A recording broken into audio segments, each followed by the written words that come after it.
नमस्कार, जय जोहार। छत्तीसगढ़ न्यूज में आपका बहुत बहुत स्वागत है। चलिए देखते हैं आज की 25 फटाफट काम की और महत्वपूर्ण बड़ी खबरों को। पर इससे पहले आप वीडियो को कहां से देख रही हैं, कमेंट में बताना बिल्कुल ना भूलें। बस्तर के 79 केंद्रों में होगा धान की खरीदी। 54,000 किसानों का हुआ पंजीयन। छत्तीसगढ़ के बस्तर जिले में 14 नवंबर से 79 धान खरीदी केंद्रों में धान की खरीदी की जाएगी। जिले के 54,000 से अधिक किसानों का पंजीयन और नवीनीकरण किया गया है। इस बार की छत्तीसगढ़ से लगे पड़ोसी राज्य उड़ीसा की सरहद पर उड़न दस्ता दल को तैनात किया जाएगा। बस्तर कलेक्टर ने कहा कि धान खरीदी की सारी तैयारी पूरी कर ली गई है। इस साल बस्तर जिले में 2,70,742 टन धान खरीदी का लक्ष्य रखा गया है। बस्तर में 85,372 हेक्टेयर में लगी हुई फसल समर्थन मूल्य में बेचने के लिए 54,000 से ज्यादा किसानों का पंजीयन करवाया गया है। केंद्रीय मंत्री नितिन गडकरी आएंगे रायपुर। प्रदेश में पहली बार भारतीय सड़क कांग्रेस का अधिवेशन। केंद्रीय सड़क परिवहन मंत्री नितिन गडकरी रायपुर आ रहे हैं। दरअसल प्रदेश में पहली बार भारतीय सड़क कांग्रेस अधिवेशन होने जा रहा है।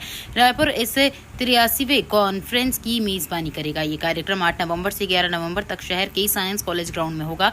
भारत की हर मेट्रो सिटी के बड़े डेवलपर्स इस कार्यक्रम में शामिल होंगे। इसके अलावा Sri Lanka, Bangladesh, Australia, Indonesia, Singapore जैसे देशों के कंस्ट्रक्शन, एयरपोर्ट और वैज्ञानिक भी यहाँ पहुंचेंगे। 4 दिनों तक चलने वाले इस अधिवेशन में रोड कंस्ट्रक्शन से जुड़ी नई तकनीक पर चर्चा होगी। छत्तीसगढ़ राज्योत्सव के लिए हर घंटे इन जगहों से मिलेगी निःशुल्क बस सेवा।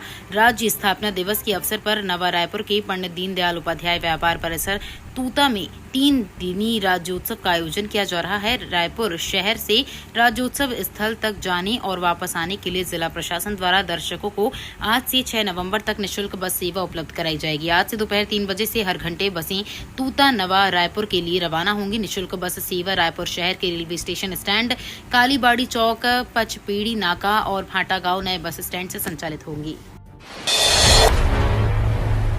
राज्योत्सव 2024 की तैयारियों में जुटी छत्तीसगढ़ सरकार। फूड कोर्ट और मीना बाजार पर रहेगा फोकस। छत्तीसगढ़ में इन दिनों जोर शोर से राज्य स्थापना दिवस राज्योत्सव 2024 के आयोजन की तैयारियां की जा रही हैं। राज्य में आज से 6 नवंबर तक नया रायपुर अटल नगर में 3 दिवसीय राज्योत्सव का भव्य आयोजन किया जाएगा।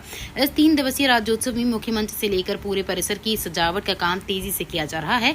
यहाँ सभी विभागों के अधिकारी अपने अपने विभाग के स्टॉल लगाएंगे। इसके जरिए विभाग सरकारी योजनाओं और उपलब्धियों की प्रचार प्रसार करेंगे। बाबा बागेश्वर पहुंचे छत्तीसगढ़। बांटोगे तो काटोगे वाले बयान का किया समर्थन। भगवा ए हिंद की मांग की। बागेश्वर धाम के प्रमुख बाबा धीरेन्द्र शास्त्री छत्तीसगढ़ के दौरे पर पहले रायपुर पहुंचे। रायपुर में धीरेन्द्र शास्त्री का डिप्टी सीएम विजय शर्मा ने स्वागत किया। उसके बाद वो कवर्धा गए। इन दोनों जगहों पर उन्होंने मीडिया से बातचीत की है।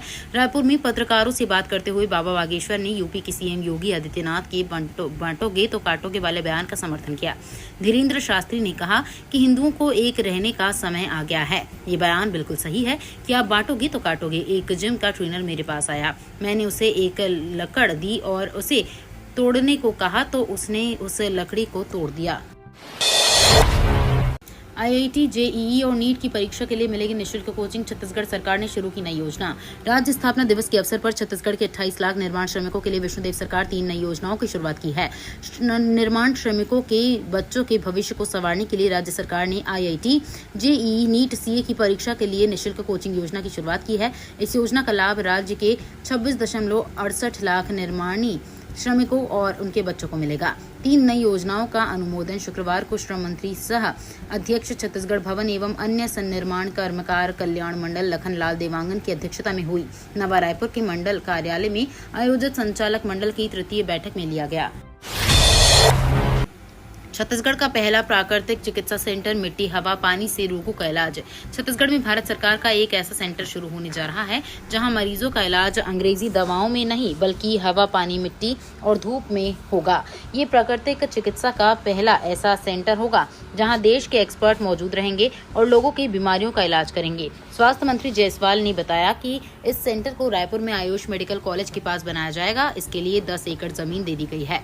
ये योग और नेचुरोपैथी का आधुनिक सेंटर होगा। यहाँ जोड़ों के दर्द, हड्डियों के दर्द, पंचकर्मा आहार के माध्यम से मिट्टी से मसाज थेरेपी से इलाज होगा। सुकमा नक्सल अटैक पर गरमाई सियासत, कांग्रेस और बीजेपी में जुबानी जंग। छत्तीसगढ़ के सुकमा जिले में 2 पुलिसकर्मियों पर नक्सलियों ने हमला बोल दिया। साप्ताहिक बाजार में दोनों जवानों को बुरी तरह से घायल करने के बाद नक्सली उनके हथियार लेकर फरार हो गए। सुकमा एसपी ने इस बात की पुष्टि की और इसके नक्सलियों की स्मॉल एक्शन टीम की करतूत बताया। नक्सली उनके सर्विस इंसास राइफल को भी छीन कर फरार हो गए। ये घटना उस समय हुई जब दोनों जगर गुंडा गांव के बाजार में सुरक्षा ड्यूटी पर तैनात थे। घायल जवानों में करतम देवा और सोढ़ी कन्ना शामिल हैं। दोनों जवानों को एयरलिफ्ट कर रायपुर लाया गया है। छत्तीसगढ़ में जल्द बढ़ेगी ठंड, 5 नवंबर से तापमान में गिरावट की संभावना। छत्तीसगढ़ में जल्द ही ठंड दस्तक दे सकती है। मौसम विभाग का अनुमान है कि 5 नवंबर से तापमान में गिरावट शुरू हो जाएगी। प्रदेश के ग्रामीण क्षेत्रों में तापमान में कमी के शुरुआती संकेत मिल चुके हैं, जबकि उत्तरी छत्तीसगढ़ में ठंड ने अपनी उपस्थिति दर्ज करानी शुरू कर दी है। अंबिकापुर का न्यूनतम तापमान 14.9 डिग्री सेल्सियस दर्ज किया गया है। मौसम विभाग के अनुसार बंगाल की खाड़ी से नमी का आना कम हो गया है, जिससे प्रदेश में ठंड बढ़ने की संभावना है। छत्तीसगढ़ में पोलियो उन्मूलन की बड़ी उपलब्धि, मुख्यमंत्री विष्णुदेव साय के नेतृत्व में राज्य ने हासिल की सफलता। छत्तीसगढ़ जो अपने आदिवासी और ग्रामीण आबादी के लिए जाना जाता है, पोलियो उन्मूलन की दिशा में एक चुनौतीपूर्ण राज्य रहा है। राज्य की भौगोलिक स्थिति, जनसंख्या की विविधता और स्वास्थ्य सेवाओं की पहुंच में आने वाली समस्याएं इसे और अधिक चुनौतीपूर्ण बनाती है। मुख्यमंत्री विष्णुदेव साय और स्वास्थ्य मंत्री श्याम बिहारी जायसवाल के नेतृत्व में छत्तीसगढ़ ने पोलियो उन्मूलन के लिए कई अहम कदम उठाए। विष्णुदेव साय ने राज्य में स्वास्थ्य सेवाओं को दुरुस्त करने के लिए कई पहल की। उन्होंने टीकाकरण अभियान को तेजी से लागू करने के लिए स्वास्थ्य कार्यकर्ताओं और डॉक्टरों की संख्या बढ़ाई और सुनिश्चित किया कि राज्य के हर कोने में स्वास्थ्य सेवाएं पहुंचाई जा सकें।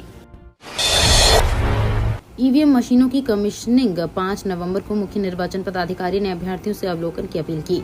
छत्तीसगढ़ राज्य अंतर्गत विधानसभा निर्वाचन क्षेत्र क्रमांक 51 रायपुर नगर दक्षिण के लिए होने वाले आगामी विधानसभा उप निर्वाचन 2024 में इलेक्ट्रॉनिक वोटिंग मशीनों के माध्यम से मतदान कराए जाने के लिए भारत निर्वाचन आयोग नई दिल्ली ने अपनी तैयारियां तेज कर दी हैं। मतदान के लिए मशीनों को तैयार करने के क्रम में मशीनों की कमीशनिंग का 5 नवंबर को सुबह 10 बजे से शुरू किया जाएगा। इसकी सूचना रिटर्निंग ऑफिसर विधानसभा निर्वाचन क्षेत्र क्रमांक 51 जिला रायपुर की ओर से निर्वाचन लड़ने वाले सभी अभ्यर्थियों को दी जाएगी। कांग्रेस का आरोप, छत्तीसगढ़ में कानून व्यवस्था बद से बदतर, भाजपा सरकार को अविलंब बर्खास्त किया जाए। छत्तीसगढ़ प्रदेश कांग्रेस अध्यक्ष दीपक बैज ने प्रदेश की कानून व्यवस्था के बाद से बदतर होने का आरोप लगाते हुए लोगों के जान माल की रक्षा करने में अक्षम भारतीय जनता पार्टी नीत सरकार के मुखिया और गृह मंत्री को तत्काल पद से हटाने की मांग की है। बैज ने रविवार को यहां राजीव भवन में पत्रकार वार्ता को संबोधित करते हुए कहा कि प्रदेश की कानून व्यवस्था बद से बदतर होती जा रही है। उन्होंने कहा, हम मांग करते हैं कि ऐसी निकम्मी सरकार को जो लोगों के जान माल की रक्षा नहीं कर पा रही, उस सरकार के मुखिया और गृह मंत्री को तत्काल पद से हटाया जाए। छत्तीसगढ़ में इस पद के लिए 16 नवंबर से होगा फिजिकल टेस्ट। छत्तीसगढ़ में एक बार फिर सरकारी भर्ती निकाली गई है। इसी क्रम में आरक्षक भर्ती के लिए दस्तावेजों की जांच, शारीरिक नापजोख एवं शारीरिक दक्षता परीक्षा 16 नवंबर से शुरू होगी। इस संबंध में पुलिस मुख्यालय छत्तीसगढ़ की ओर से सूचना जारी की गई है। जिला पुलिस बल में 5,967 पदों पर आरक्षक संवर्ग में सिपाही, ड्राइवर और ट्रेडमैन की सीधी भर्ती होगी। इसके लिए पिछले साल अक्टूबर में विज्ञापन जारी हुआ था। आवेदन 1 जनवरी से 6 मार्च तक मंगाए गए थे। करीब 7 लाख से ज्यादा आवेदन मिले हैं। बिलासपुर, पुणे व दुर्ग अमृतसर के बीच चलेगी फेस्टिवल स्पेशल ट्रेन। त्योहारी सीजन में ट्रेनों की अतिरिक्त भीड़ कम करने और यात्रियों को राहत देने के लिए रेलवे ने बिलासपुर से हडपसर और दुर्ग से अमृतसर के बीच फेस्टिवल स्पेशल ट्रेन चलाने का निर्णय लिया है। इससे नियमित ट्रेनों में भीड़ का दबाव भी कम होगा। बिलासपुर से हडपसर के लिए 08295 नंबर के साथ ट्रेन 8 नवंबर को रवाना होगी। बिजली में अव्वल, अब सौर ऊर्जा में भी आगे बढ़ रहे हमारे कदम, 500 गीगावाट करने का लक्ष्य। छत्तीसगढ़ के राजनांदगांव में देश का सबसे पहला और बड़ा on grid solar system plant है। ये 120 मेगावाट का plant battery energy storage system पर चलता है, जिससे रात में गांव को बिजली मिलेगी। इससे 5 लाख यूनिट बिजली का उत्पादन होता है और 4.50 लाख टन कार्बन उत्सर्जन कम होने का अनुमान है। सोलर पैनल से 100 मेगावाट और बैटरी स्टोरेज बिजली 120 मेगावाट है। प्लांट में 660 वाट क्षमता के कुल 2.39 lakh bifacial solar panel लगाए गए हैं। प्रोजेक्ट की लागत 960 करोड़ रुपए है। पूरी लागत 4 साल यानी 2030 से 31 तक वसूल हो जाएगी।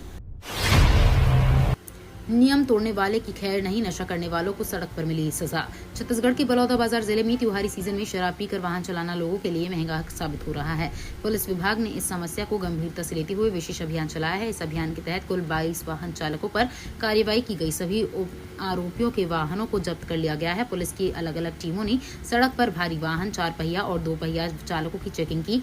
इसमें ब्रीथ एनालाइजर का उपयोग किया गया। इससे शराब पीकर वाहन चलाने वाले चालकों को पकड़ा गया। सीएम साय ने कांग्रेस अध्यक्ष खरगे के बयान पर कसा तंज, कहा कांग्रेस की नीति और नीयत दोनों नकली। छत्तीसगढ़ के रायपुर प्रदेश में झूठ बोलने और झूठे वादे करने वाली कांग्रेस पार्टी के अध्यक्ष मल्लिकार्जुन खरगे ने ये सच्चाई स्वीकार कर ली है कि उनकी पार्टी द्वारा किए गए तमाम लोक लुभावन वादे फर्जी होते हैं। ये बातें मुख्यमंत्री विष्णुदेव साय ने एक्स पर पोस्ट करते हुए कही थी। उन्होंने कहा कि कांग्रेस की नीति और नीयत दोनों उसके वादों की तरह ही नकली होते हैं। पिछली कांग्रेस सरकार ने छत्तीसगढ़ में भी कोई वादा पूरा नहीं कर जनता के साथ विश्वासघात किया था। जनता के काट की उस हांडी को दोबारा नहीं चढ़ने दिया।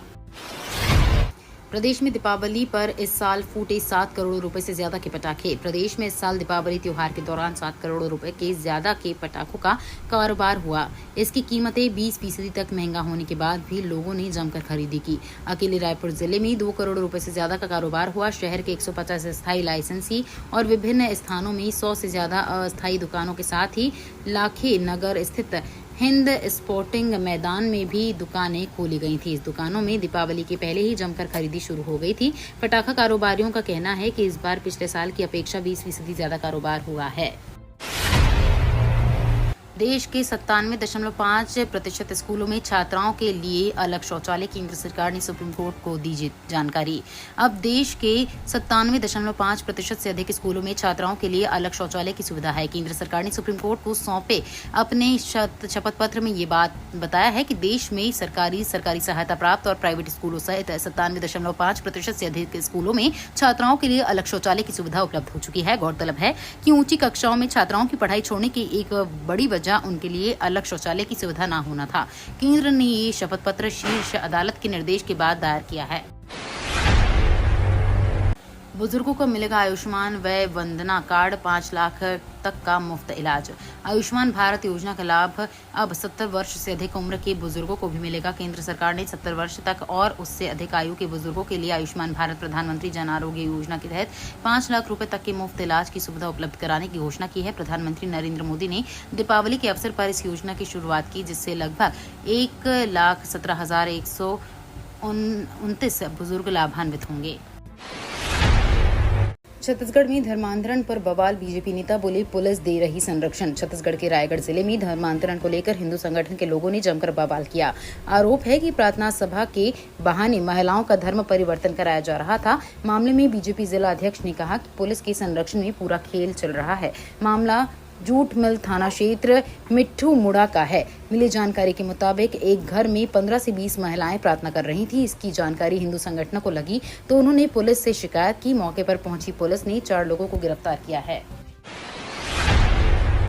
छठ पूजा के लिए मुस्लिम महिलाएं बना रही हैं मिट्टी के चूल्हे। छठ पूजा, जिसे आस्था का महापर्व कहा जाता है, न केवल उगते और डूबते सूर्य की प्रार्थना करने का उत्सव है, बल्कि ये अंतर धार्मिक सौहार्द का भी उत्सव है। ये जाति और धर्म के आधार पर समाज को विभाजित करने वाली रेखाओं को धुंधला कर देता है। यहाँ के कोतवाली क्षेत्र में वीरचंद्र पटेल पथ पर मिट्टी के चूल्हे बेचने वाली मुस्लिम महिलाओं से भरा पड़ा है। वे कहती हैं कि वे भक्तों के लिए प्रसाद पकाने के लिए मिट्टी के चूल्हे तैयार करते समय अपने ग्राहकों की धार्मिक भावनाओं का विशेष ध्यान और सम्मान करती हैं। छत्तीसगढ़ में ड्रग स्मगलिंग के मामले में जांच में पुलिस ले रही सीए की मदद। छत्तीसगढ़ में ड्रग स्मगलिंग के मामले में पुलिस को जांच हेतु चार्टर्ड अकाउंटेंट को शामिल करना पड़ा है। पिछले दिनों नशीली दवाओं का जखीरा पुलिस ने पकड़ा था।